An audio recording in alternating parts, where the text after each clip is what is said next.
Magandang hapon po sa inyong lahat. Narito na po ang resulta ng Lotto ngayong 5 p.m. draw, June 11, 2026 para sa mga games na 3D Lotto at 2D Lotto.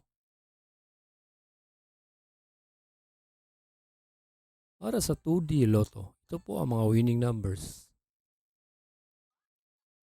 5 and 16 in exact order.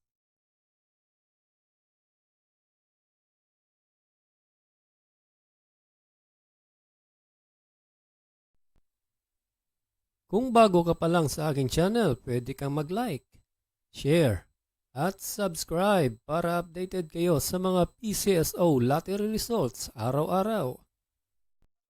Para sa 3D Lotto, ito po ang mga winning numbers: 3, 9, and 5 in exact order.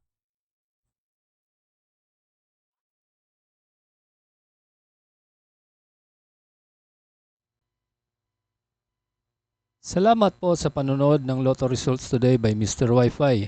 Good luck at maglaro ng responsable. Huwag kalimutang mag-like, share at subscribe. Hanggang sa muli, paalam po sa inyong lahat.